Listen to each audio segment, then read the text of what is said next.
సుందరపురి అనే పల్లెటూరులో సూర్య అనే కోడిపుంజు ఉండేది. సూర్య భార్య పేరు మీనా.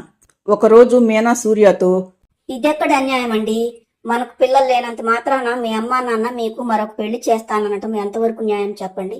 నీకు తెలుసు కదా మీనా, మా అమ్మకు చాదస్తం కాస్త ఎక్కువ. తన మాటే అందరూ వినాలని అనుకుంటుంది.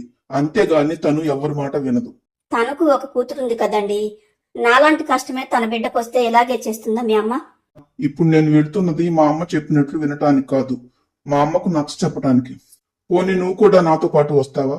మీ అమ్మ మీ మాట వింటుందనే నమ్మకం నాకు లేదండి. ఇప్పుడు నేను గనుక మీతో వస్తే అక్కడే నన్ను మెడ పట్టుకుని బయటకు గంటేస్తుంది. ఆ సన్మానం కూడా ఎందుకులేండి, మీరు వెళ్ళిరండి. లేకపోతే తనే ఇక్కడికి వస్తుంది. నువ్వన్నది కూడా నిజమేలే మీనా. తను గాని ఇక్కడికి వచ్చిందంటే చుట్టుపక్కల వాళ్ళ ముందు మన పరువు పోతుంది. నేనే వెళ్లి వీలైనంత త్వరగా వస్తాలి. నువ్వు జాగ్రత్తగా ఉండు అని చెప్పి వెళ్ళిపోతాడు సూర్య. తరువాత మీనాకు చాలా దిగులుగా అనిపిస్తుంది. ఇంట్లోనే ఉంటే జరిగిందంతా గుర్తుకు వస్తూ ఇంకా బాధగా అనిపిస్తుంది. కాసేపు సత్య దగ్గర కన్నా వెళ్ళొద్దాం అనుకున్న మీనా తన స్నేహితురాలు సత్య కోడి ఇంటికి వస్తుంది. మీనాను చూడగానే సత్య, రామేనా, ఏంటి చాలా రోజులకు నేను గుర్తొచ్చాను, అలా దిగులుగా ఉన్నావేంటి? దిగులు కాక నా బ్రతుకులో ఇంకేం మిగిలిందే అంటూ జరిగిన విషయమంతా సత్యకు చెప్తుంది మీనా. నువ్వు చెప్పేదంతా నిజమా మేనా? మీ అత్తగారేంటి మరీ అంత దుర్మార్గంగా ఆలోచిస్తుంది? మరిప్పుడు నువ్వేం చేద్దాం అనుకుంటున్నావు? చెయ్యటానికి ఏముంది? సూర్య వాళ్ళ అమ్మకు నచ్చ చెప్పటానికని వెళ్ళాడుగా, చూద్దాం ఏం జరుగుతుందో. మరి మీ అమ్మ వాళ్ళకి ఈ సంగతి తెలుసా? ఇంకా తెలియదు సత్య. చెప్పి వాళ్ళని బాధ పెట్టడం ఎందుకని చెప్పలేదు. ఇంత జరుగుతూ ఉంటే మీ వాళ్ళకి చెప్పకపోవటం చాలా తప్పు మేనా. అంతా జరిగిపోయిన తర్వాత వాళ్ళకి చెప్తే మాత్రం అప్పుడు వాళ్ళు మాత్రం ఏం చేస్తారు చెప్పు? నువ్వు వెంటనే వెళ్లి ఈ విషయం మీ అమ్మా నాన్నలకు చెప్పు అంటుంది సత్య.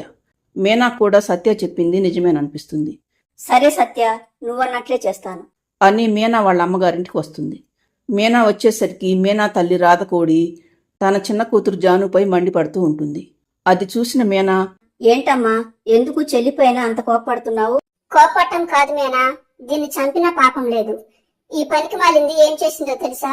ఇది చంద్ర అనే కోడిపుంజును ప్రేమించిందట. వాడు పెళ్లి చేసుకుంటానని దీన్ని నమ్మించి మోసం చేశాడు. ఇప్పుడు ఇది తల్లి కాబోతుంది. ఆ చంద్రగాడేమో 2 రోజుల నుండి కనపడటం లేదు. ఇది ఇప్పటికే 4 గుడ్లు పెట్టింది. ఈ సంగతి మీ నాన్నకు తెలిస్తే దీన్ని నన్ను చంపి పాతేస్తాడు. కానీ ఎన్ని రోజులని ఈ సంగతి దాస్తాం చెప్పు? మరికొద్ది రోజులైతే గుడ్లలో నుండి పిల్లలు బయటకొస్తాయి. అందరికీ దీని సంగతి తెలిసిపోతుంది. అప్పుడు దీన్ని ఎవరు పెళ్లి చేసుకుంటారు చెప్పు అంటుంది మీనా తల్లి. దాంతో మీనా, చూసావమ్మా, నీ పిల్లల తలరాత ఎలా ఉందో. నాకు పిల్లలు లేరని మా అత్తగారు నా భర్తకు మరో పెళ్లి చేయాలని చూస్తుంది. నా చెల్లెలకేమో పెళ్లి కాకముందే పిల్లలు పుట్టబోతున్నారు. నీ భర్తకు మళ్ళీ పెళ్లి చేయటం ఏమిటి మేనా? ఉన్నది చాలనట్టు మళ్ళీ ఇదొక తలనొప్పామనుకో. అవునమ్మా, నా కష్టాన్ని మీకు చెప్పుకుందామని ఇక్కడికి వచ్చాను. కానీ ఇక్కడ అంతకంటే పెద్ద సమస్య ఎదురైంది. మరి ఇప్పుడేం చేద్దాం మేనా? మీ నాన్న వారం రోజుల నుండి ఊర్లో లేడు. అందుకే జాను సంగతి ఆయనకు తెలియదు. మీ నాన్న వచ్చేసరికి ఆ గుడ్లను ఏదో ఒకటి చెయ్యాలి అంటుంది రాధ. అప్పుడే మీనాకు ఒక ఆలోచన వస్తుంది. నువ్వేమీ కంగారు పడకమ్మా, రాత్రి వరకు నేను ఇక్కడే ఉంటాను. తరువాత ఏం చెయ్యాలో నేను చెప్తాను అంటుంది మీనా. మరుసటి రోజు తెల్లవారేసరికి మీనా జాను గుడ్లతో సహా తన ఇంట్లో ఉంటుంది. అప్పటి నుండి మీనా ప్రతిరోజు గుడ్ల మీద కూర్చుని వాటికి వెచ్చదనాన్ని ఇస్తూ గుడ్లు పాడవకుండా చూస్తూ ఉంటుంది. వారం రోజుల తర్వాత సూర్య ఇంటికి వస్తాడు. రాగానే గుడ్ల మీద కూర్చుని ఉన్న మీనాను చూసి సూర్యకు సంతోషంతో నోట మాట రాదు. ఏంటి మీనా నేను చూస్తున్నది నిజమా కాలా? మీరు చూస్తున్నది నిజమేనండి. మీరు ఊరు వెళ్లిన 4 రోజుల నుండి నేను గుడ్లు పెడుతున్నాను. చూడండి, ఇప్పటికి 4 గుడ్లు పెట్టాను. అబ్బా, నాకు ఇప్పుడు చాలా ప్రశాంతంగా ఉంది మీనా. నేను మా అమ్మ నాన్న కాళ్ల వెళ్ల పడటంతో వాళ్ళు మనకు 4 రోజులు టైం ఇచ్చారు. ఈ లోపు నువ్వు తల్లివి కాబోతున్నానని శుభవార్త చెప్పకపోతే వాళ్లే ఇక్కడికి వస్తామని చెప్పారు. వెంటనే ఈ విషయం వాళ్ళకి చెబుదాం మీనా. తొందర ఏముందిలేండి, వాళ్ళు ఎలాగో 4 రోజుల తర్వాత ఇక్కడికి వస్తానని అన్నారు కదా, అప్పటిదాకా ఆగండి. అప్పుడే వాళ్లకు సర్ప్రైజ్ ఇద్దాం. కానీ సరే మీనా, నువ్వు చెప్పినట్లే చేద్దాం అంటాడు సూర్య సంతోషంగా. మరికొద్ది రోజులు అయ్యేసరికి గుడ్లలో నుండి 4 కోడి పిల్లలు బయటకొస్తాయి. కోడి పిల్లల్ని చూసిన సూర్య చాలా మురిసిపోతాడు. కానీ మీనాకు మాత్రం ఒక కొత్త సమస్య వచ్చి పడుతుంది. అదేమిటో సూర్యకు చెప్పలేక మింగలేక అవస్థపడుతూ ఉంటుంది మీనా. తరువాత ఒకరోజు జాను ప్రేమించిన చంద్ర కోడిపుంజు జాను వాళ్ళింటికి వస్తాడు. చంద్రాను చూసిన జాను కోడి చాలా ఆశ్చర్యపోతుంది. అది వెంటనే, చంద్ర, నువ్వా? ఇన్ని రోజులు ఏమైపోయావు? నీ వల్ల నేను మా అమ్మతో ఎన్ని తిట్లు తినాల్సి వచ్చిందో తెలుసా? ఇంతలో రాధ కూడా అక్కడికి వస్తుంది. జాను వెంటనే రాధతో, అమ్మా నేను చంద్ర గురించి చెప్పాను కదా, ఇతనే అమ్మా. నా కూతురు బ్రతుకు నాశనం చేసి కనపడకుండా పోతావా? నువ్వు చేసిన పనికి నా కూతురు ఏమైపోవాలనుకున్నావయ్యా? మీరు నా మీద కోపడటంలో అర్థం ఉందండి. మా వాళ్లకు నేను జాను పెళ్లి చేసుకోవటం ఇష్టం లేదండి.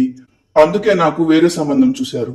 నేను మాత్రం జానునే పెళ్లి చేసుకుంటానని వాళ్ళతో గొడవ పెట్టుకున్నాను. వాళ్ళందుకు ఒప్పుకోలేదు.